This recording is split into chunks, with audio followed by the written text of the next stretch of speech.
All right, Fantastic Four, first steps. Let's get into it. First, the pros. Biggest pro, Galactus is right. They finally did it. I know I'm not supposed to compare this one to the iteration I grew up with, 2005, but I am, because that's what I grew up with.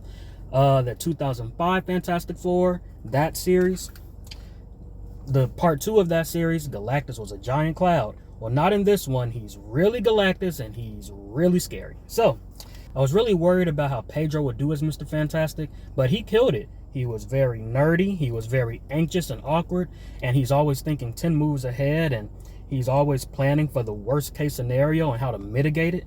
He did an amazing job, as well as the rest of the cast.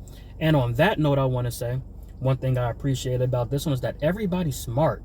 These are all astronauts, people. Like, they are smart.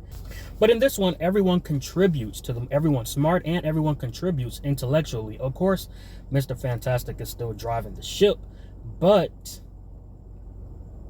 everyone can hold their own weight. I like the cool costumes. It was an old setting, but kind of futuristic, kind of like they have a flying car, they have robot assistants. Like, they have these things that this takes place in the 60s, that we in 2025 are just now kind of getting to a point to where we can see this happening in the near future. And finally, my last pro.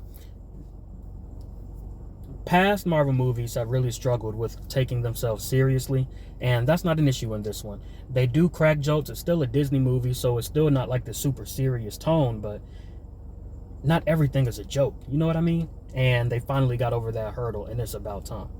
Now, on to the cons. This is kind of a soft con.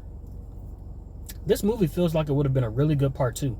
They skip over the origin story. I mean, they do kind of have a flashback where they explain it, but you don't get to see the characters go through the struggle of trying to figure out how to use their powers and figure out what this means for them.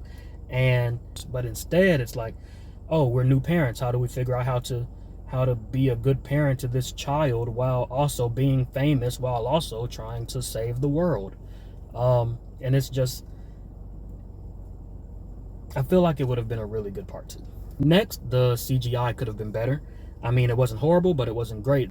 You know what I mean? Just like some moments here and there where I'm like, yeah, this is 2025. We could do better than that. I think the Thing needs more to do. I feel like everyone kind of had this story arc that kind of progressed their story forward, except for him. He had a love interest, and that's about all you get from the Thing in this movie, storyline wise. So let me know what you guys think. Is Marvel back?